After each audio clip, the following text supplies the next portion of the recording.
Felixstowe TV are highly honoured to have here at their Cork Bar Felixstowe Neil Innes.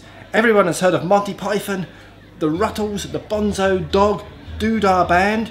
Remember the song? The Urban Spaceman? I'm the Urban Spaceman. It's all coming back. Neil, welcome to Out of Our Heads. Now you're performing here tonight with your band. What's it called? It's not my band. The band's called Frets, and they're very, very much involved with it. But they very kindly offered to accompany me on a couple of songs. Right. But I'm going to do some of my own songs first. Oh, excellent. Then some with them, and That's it's all for the head and neck job. Now you're a patron of a charity with the Cork Bar. Can you tell us how you got involved and what the charity is all about? Well, Steve, who runs it all, you know, he got in touch with me with the community TV people in Ipswich, and we made a little film about it. And I was really amazed because I thought, how many more things does cancer have a go at? And I hadn't heard of head and neck cancer. No. And I don't think many people have. But and it sort of affects you rather like a fridge.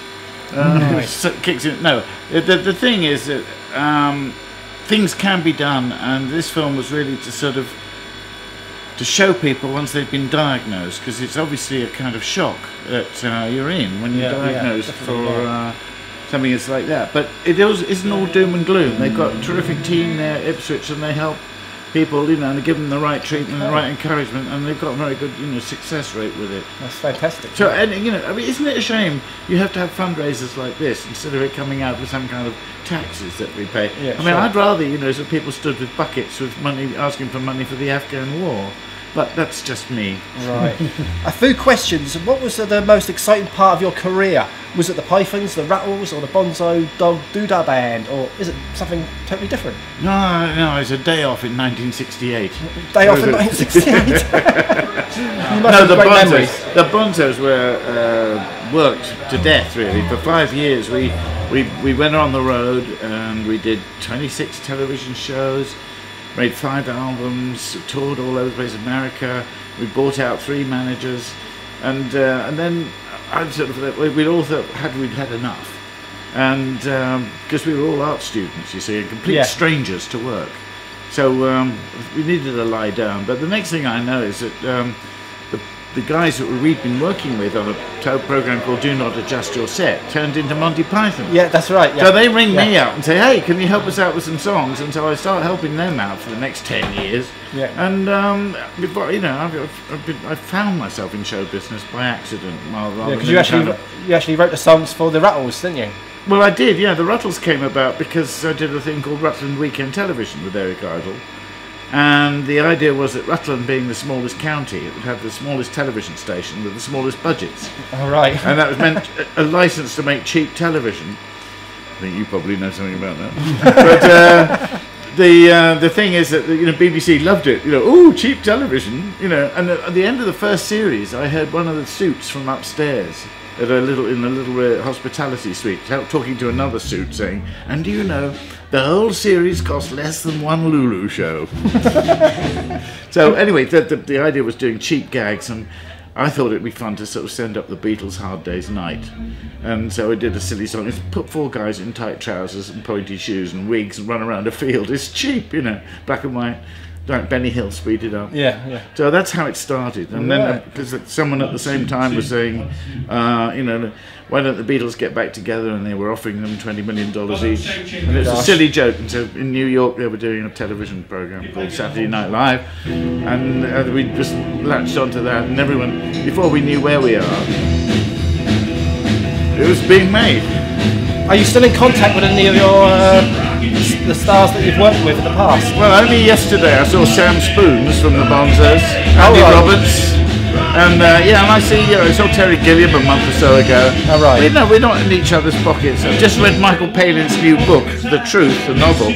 It's really good. All right. And we stay in touch. Yeah. So, what is your future plans? Anything in the pipeline? Lots. I'm doing a one-man show, which is evolving all the time, called The People's Guide to World Domination. Right. And it involves lots of audience participation. We might do some of those tonight, actually, because it's good fun. It involves immature themes like blowing raspberries and thumbing your nose. And I want to make a film of it, not like a video of the show, but film some parts of the show, especially the audiences doing it, and then make a film like you would if it was like the Guinness Book of Records that we made for BBC. Yeah, I used to watch that years ago. Well, that's it. We've got all the stuff now. You can do it yourself. Yeah. So we're going to do that. And I'm also working on a series of audio memoirs. And, you know, this is a lot of fun. I'm doing that at home. Instead of writing a book, I'd rather talk into a microphone, because I'm a microphone man. Right. And I can ring up my central nervous system and ask to speak to my intellect. And I'd be sort of fobbed off with sort of, who may I ask is calling? It's the author, you know. All right, one moment, you know, and that sort of thing. Because I think we don't think enough about what we think about. No, you know, because when you think about it, we spend most of our lives thinking. You know, if we're not actually thinking, we're certainly having thoughts. And if you think that just having thoughts isn't proper thinking, well, it just doesn't bear thinking about, does it? Okay. Well, it's a pleasure to interview you, Neil. Well, my pleasure too. Anything else you want to add? No, I mean, anybody who's coming here to support it, thank you very much. And keep supporting it. And, yeah, that's the only way to get things done. And in the end, I mean, the crowd thing that the BBC keep going on about, the Olympics, I hate that expression. You know, people are one at a time. Right, you know, yeah. And people who want to turn crowds into baying mobs have to be watched carefully.